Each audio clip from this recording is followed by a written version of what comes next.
It's that time again. High Five Live. We're on the air, and we're so grateful to be together today. You don't even understand how blessed you're going to be being with us today. You have heroes, don't you? You have heroes in your life.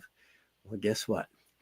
We got to invite our heroes today to be with us, and we have spent hundreds of hours with these two and love them so deeply because he was the stake president and I was his first counselor, and we served together multiple times a week and have prayed and fasted and been in multiple circumstances that have bonded us for eternity. So today you get to hear of them.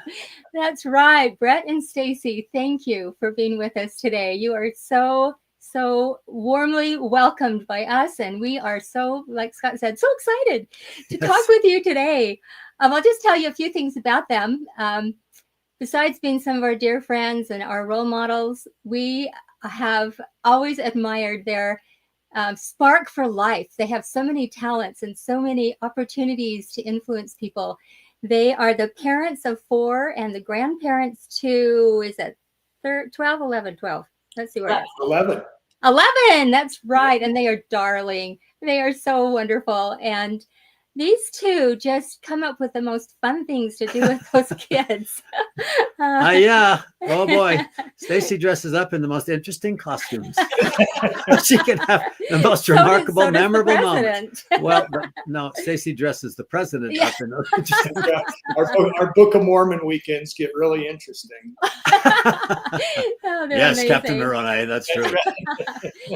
But the Walls have served as mission leaders of the Montana Billings mission and have been home just a few months. And so we're going to talk about that. That's where my grandfather served as the mission president years ago. So it's just dear to us for that reason also. Yeah. And they have these wonderful hobbies. I have to mention President Wall loved golf. Can I just say that?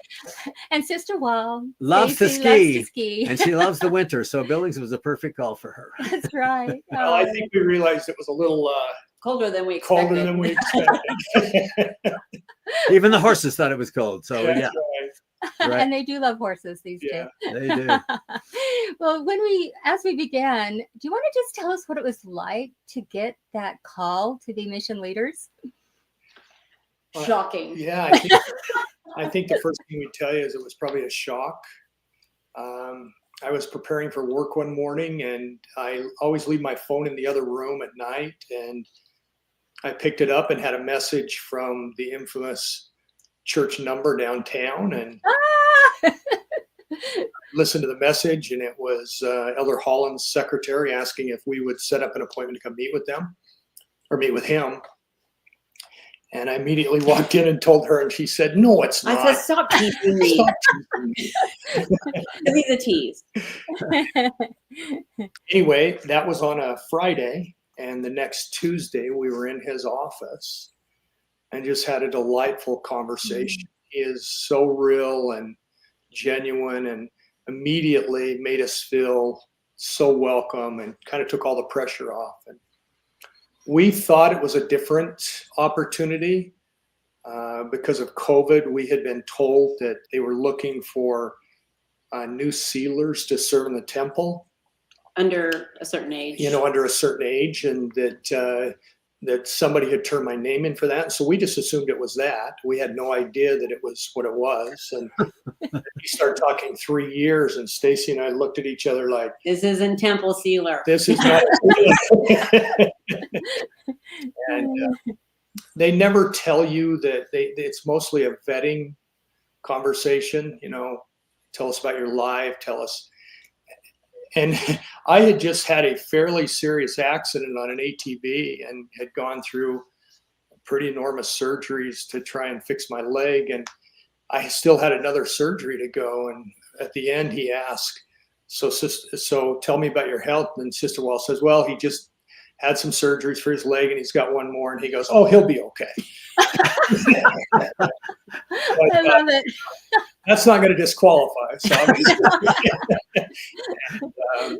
but it was just a delightful experience. And then,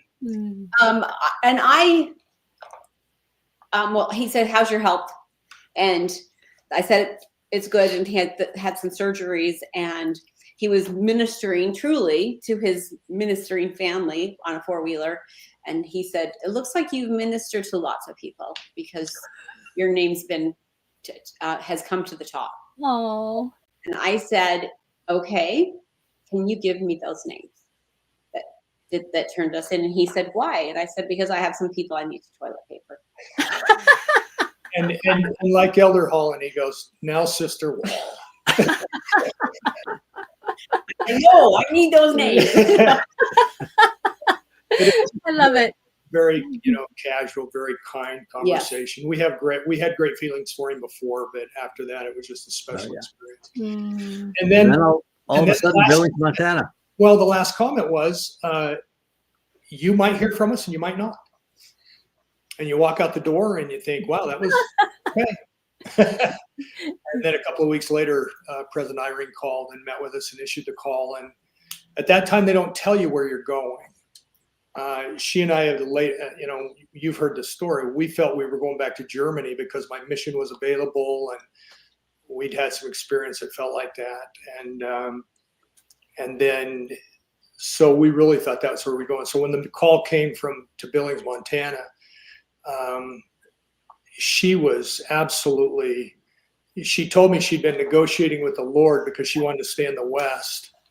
And, but little did we know how big of a blessing it was.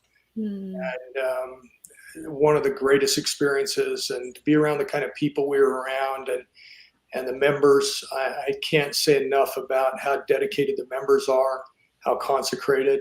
I had a stake president tell me that the first week there. He said, we're not perfect, but we're consecrated. And I thought, that's exactly the best way that I would explain the members there. And the hours they drive to get to the temple, the hours they drive to be ordinance workers. I mean, they were just huge examples to us of what dedicated, consecrated members were. So it was a true blessing. Such a blessing. And you somehow came up with the idea of a motto. You want to say anything about how that came about, and then to tell us about this wonderful miracle motto? She and I just discussed, we're not sure how the idea came up to have a motto, but somebody had suggested it to us. Yeah. And I had listened to a talk by President Nelson in 2020 about let God prevail in your life. And he makes a promise in that talk that if we let God prevail, he will provide miracles. And so he then goes down in the talk and talks about some of the precursors you need to do in order to have those miracles. And one of them was obedience. And so we just kind of put it all together and said, okay, well, we want to let God prevail in our lives while we're doing this and throughout our lives. We want to see miracles. We need to be obedient. So then we just came up with that idea that obedience is the price we pay for miracles. And that became something that the minute the missionaries landed, we talked about, we discussed, we trained on, and it kind of became, it was more than a motto. It was something that if you ask every missionary in the Billings, Montana mission, they'd tell you that's, that was what our goal was. And I think it's fair to say the missionaries were just fabulous. I mean, we were around 650 to 700 young people, and that's wow. And I don't know if I've ever seen more faith, and I think they taught us much more than we ever taught them. Just their consecration and their dedication. And I'll just tell you quickly, while we were there, they announced the Helena Temple, the Missoula Temple, the Cody Temple, and they already had the Billings Temple. And so now we're going to have 4 temples in our mission. And then Casper Temple was announced, and that's right outside our mission, but a big chunk of Wyoming goes from the mission. Which is part of our mission. Which is part of the mission, goes to Casper, to the district. And so we said, it's like having 5 temples there. And I used to tell the missionaries, they don't send the B team to Montana to fill temples. They send the A team missionaries. And I really believe that's what we had. Every one of them, from one person on. I mean, I can't honestly think of a missionary who gave me any long-term troubles or anything. They were just they're just fabulous. Oh, and it just gives me such hope and faith in the church going forward. They are light years ahead of what I was at that age. And I am in awe of them. I'm like, I'm supposed to lead and guide you. I am underqualified. But yeah, they are amazing. Truly the best have been saved. So perfect. And of course, you then started to keep a miracle journal. Yeah, Would tell love us you to about be that. able to quote from the miracle journal. Tell us about the miracles of your mission. We trained the miracles as soon as we got, arrivals got trained on miracles, and they would happen, and we want them to watch for them, because if you watch for them, you will see them. And so President Wall gets letters from the missionary. This is normal procedure in every mission, and only the mission president has access to those letters. We asked them to please share their miracles. And so with their permission, he would copy those and paste them into a miracle journal. And that's how it came to be. And It's huge. it's huge. I was going to print it, and I'm not sure I can afford to print it. I got up this morning and read, and I just kept reading, and everyone, the missionaries would learn to get up in the morning, and they would turn it over to the Lord and do everything they could to prepare, and then pray and to know where to go. And inevitably they were directed, they were guided. They were prompted which door to knock. People who had dreams that they were going to see these missionaries at a later time happened, all the time. This kind of stuff happened. And as I was reading today, I read one about two missionaries that had a referral to go into this little teeny tiny town up above Great Falls and to seek out this referral. The church does a lot of advertising, and so we would get a lot of those referrals. Oh, There you go. We can see you better. You're good. Okay. we can't see you. We want to see you. Okay, we'll keep it that way. There we go. That's much better. Okay. We're looking at you two Because than we it feel is like to we're look at talking to us. someone. Anyway, and they couldn't find the referral. They got up there and realized how small it was and couldn't refer. Well, they didn't want to waste their time, so they just went in the car and prayed. And while they're praying, a lady knocks on their window and says, "Hey, are you the LDS missionaries?" "Yes." "Well, I know that there's some people over there who want to talk to you." And they were in a converted grain silo that had been converted into a home. Oh my God. And the missionaries would have never known that they were there. Anyway, they knocked on the door. Within a short time, they baptized the children the people wanted to come back to church. And so those kinds of things on a daily basis that what you would see and hear. I read one this morning where two missionaries in a little fairly small town, and most of our towns were small, to give you perspective, from one end of our mission to the other was about 14 hours. We had over 200 missionaries. And so she and I spent a lot of time behind a windshield trying to get to missionaries and to drive and things. And so a lot of communication, a lot of through letters, phone calls, and those kinds of things. But they decided they wanted to see a miracle, and they really put themselves out there, and they'd worked hard, and they decided not to go back for lunch, go back all the way to home for lunch. And so they just walked into a Subway. And as they walked into a Subway, a lady walked up to them and said, "Hey, just want you to know I'm a less active member of the church. I've wanted to come back. I don't know how, but I really need to get all my kids baptized." And, so once again, by them not going home and committing and being there, God put them in a place to receive that kind of miracle. And I just want to say, there's nothing that she and I could do we just, loved them and praised them and tried to help build some faith and some things like that. But God's the one that does this work. He's the one preparing this and preparing. And if they put themselves in a place where they were obedient and they'd go out and do the work, inevitably they'd have those kinds of experiences. And, honestly, too, another part of this, and I think this applies to more of us across the board, is the strength of the work when members are involved. In the Montana Billings mission, we're one of a handful of missions that were baptizing. 62% of our baptisms came from a member referral. That's amazing. And so just like one little story, and the stories are over and over again, but there were some sisters serving in Montana, And we have member lessons. Sometimes we just go into a member's home, and it fosters a relationship with members. And so if you're a member and you start to have a connection with a missionary, that might be the missionary that you finally refer your family or your favorite friend to. That might, because some of us want to wait for that missionary we trust. So these missionaries were at a member's home, and they said that they had a friend named Ashley who called them and said, "Are you members of the Church of Jesus Christ of Latter-day Saints?" They said, "We are." And they said, "We've been wanting to go to church for a long time. We'd really like to come to your church. Are we allowed to come?" No. And so, Think about it. we said yes. So they'll be at church on Sunday, and they came to church that Sunday, and the missionaries started to teach them.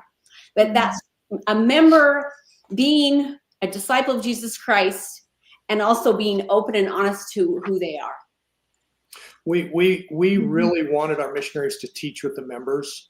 I shared with you yesterday, Scott, the last week before we left, we taught 150 new lessons, and 147 of them were taught with members. That's unheard of. That is unheard of. I'm telling you, it's how good the members It's were. Montana and Wyoming. But the missionaries would have a group of members that they'd say, "Okay, we have these people to teach. Would you come go with us and teach?" And inevitably they would. And that's when you develop relationships, and it made a huge difference. But I know we've only got a few minutes, but we used to encourage the missionaries to teach in the churches. We felt like if you could get them in a church before Sunday, then they wouldn't walk in and realize, "Wow, I didn't bring my money for the plate, for the plate." You cover all of that Yeah. when no one's in the building, and they can ask any question that they're comfortable asking. Yeah, great idea. Yeah. Multiple times they'd walk around and then show the font, and the font would become a discussion item about baptism. And there were two separate occasions where both times there were women who told the missionaries that they'd had a dream that was the font they were going to be baptized in. And in fact, one of them, as soon as she got into the building with the missionary, she said, "Show me the font." And they didn't know why. And they said, "Well, sure." And they opened it. She goes, "That's the font." That would be a bit of a surprise. Show me the font. A young man was struggling with mental health, thought he was going to commit suicide, had a feeling as he drove by the church, "Go in there, there's where you'll find peace." Oh. And walked in and found the missionaries and became a member. I mean, it's over and over and over and over. Missionaries would go to a referral and knock on the door, and they didn't show up, and they have a feeling to go someplace else and knock on that door, and they were there in that area so they could knock on that door for that family that was waiting for them. Probably one of the best miracles that happened, just from a perspective of how many people came to the church because of it. But there's an Indian reservation. There were 7 Indian reservations in our mission, and there was one right on the Canadian border. And the missionaries hadn't been in that area for a long time, but a lady had self-referred. She'd referred herself to the church, and had been a couple of years or so. Longer. Longer. A long time. Oh, wow. Missionaries had never been there, and so they never got the referral, never went and visited Because her. the way that the Preach My Gospel app works is when the missionary is in that area, electronically they get those referrals, but no one was in that area. So I sent 2 of our really good leaders up there to open that area, and they're trying to figure out where to go. And the Spirit tells them, "Hey, we need you to contact this name." And they didn't know this, so they looked in their Preach My Gospel app and found this name and saw that she had self-referred her. So anyway, they drove up there, which was quite a ways away from where their apartment was. When they opened the door, she said, "What's taking you so long?" She'd been saving tithing dollars to pay. And anyway, joined the church, and has now been instrumental in well over 20 people coming to the church because of it. And she's an amazing woman. Just went through the temple right before we left. And so it's incredible to watch and to see those kinds of things happen. But as missionaries would tune in to listen, God would always direct them to those who were prepared. And then they would send me their miracle, and then it would start all over again. So the key was obedience, work, listen. Don't rely on your own understanding. Rely on the fact that God's going to direct you. and then sit back and watch it happen. And over and over and over again, it happened. Can you imagine somebody saving their tithing for a couple of years when they're not even a member? I know. Yeah, it was absolutely amazing. She'd read the Book of Mormon, and it talked about the Savior's coming to the Americas. She'd been told that as a young Native American woman her whole life. And when she read that, she knew it was true. And, there was another one. Scott, I told you this the other day. A lady who'd had a dream that she should only join the church who had the Book of Abraham. And for some time, she'd searched who has the Book of Abraham, and no one had a clue. And then it was my assistants knocked on her door one day. And she just said, "Do you have the Book of Abraham? Do you know anything about the Book of Abraham?" And they said, "Of course we do." But let us show you. So what I'm saying is, when President Nelson tells us, and in the coming days we will see the greatest manifestation of the Savior's power. It's happening because he's preparing his people, and he's preparing those to receive the gospel. And if they'll just lean on him and let him direct them, he would direct them there. And there's a reason that there are that many temples up there. The church is growing incredibly. In fact, one of the greatest blessings that we got a chance is we split our mission right before we left. And so now there's 2 missions up there instead of 1. But what a glorious, wonderful place. And like I said, and I commit to the members. I also commit to the fact that, they call us mission leaders now. They don't call me mission president and her, mission mom or mission leaders. And mission matron, whatever. She was amazing. The things she did and the connection she made, and it was amazing. It was really a team effort, and I'm really grateful that they've changed that whole process as well. Well, you are definitely a team. She said something. I want her to say it again. That you always had the front row. Oh yeah, I it makes me emotional. I just had the blessed opportunity of having a front row seat to the gathering of Israel, and God knows his children. He knows where they are. He knows who's ready. It might be your neighbor. It might be your best friend. And it's okay to open that door every now and then, because honestly, it takes about 7 times of us asking someone if they're interested before they might open the door just a little bit. So to watch the gathering of Israel and to hear these miracles and know that they are true was a huge blessing. And I got to know God and Jesus Christ even better. And that's all worth it for me. So.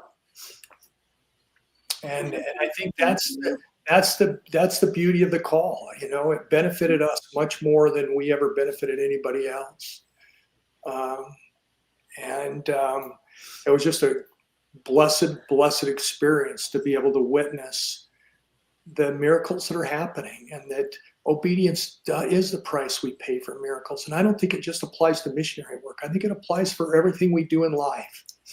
I went to the temple yesterday, and the first law that we commit to is obedience. And, everything kind of hinges from that. And I think that's what our dear prophet's trying to get us to really focus on, is that commitment to thinking celestial and letting God prevail and doing all those things that help us be obedient. I read another experience, just quickly, and to tell you that what Sister Wall's talking about is how things change. In our Preach My Gospel app, if someone was extremely mean or antagonistic and told the missionaries never to come back, they'd mark it in the Preach My Gospel app, and it would become a red dot. And there was one day, and the missionaries had a feeling to go talk to this guy, and yet they knew they might get blasted. And because he told them never to come back, and they knocked on the door. Well, his wife had died. And all of a sudden he was ready to open his heart and learn about the plan of salvation. Well, if those missionaries hadn't listened to that prompting to go to that red dot, they would have looked at it with their own understanding and said, we don't want to get beat up. We're not going. And so things change. Amazing. Things change with all of us. So anyway. And We you could two are talk such examples. we're way over time. Just don't get us started. It's so Doesn't matter. wonderful to chat with you. And It's thank so you so awesome. much for your examples of obedience. And you know, those missionaries that served with you, you have blessed them for their entire lives and their posterity. And you know, how do you express gratitude for something like that? I think we're the ones who feel blessed. You know, they come to our house now and sit down and introduce us to their new partner, and Yeah. you know, we've been at different ceilings and things. It's just what a blessing. Oh, What a So it treat. great. is. It goes on and on, doesn't it? A blessing. But you know, in close, I just want to bear my testimony that I know this is God's work. We witnessed it firsthand. We witnessed it happening. Jesus is the Christ, and they are in charge. They really are in charge. And I don't care if it's, you think you're going to some exotic mission or you're going to the Montana Billings mission. God's children are being prepared everywhere around the world, and it's pretty amazing to watch. Mm-hmm. Yeah, so true. Thank you so much. And to our wonderful audience, please share this with others so they can capture this beautiful spirit, find out the power of looking for miracles through obedience, Because they're and then there. They expressing are gratitude. They are there, I promise. there. Yes, they are. We love you two so much. Have a wonderful day, everyone. Thanks for being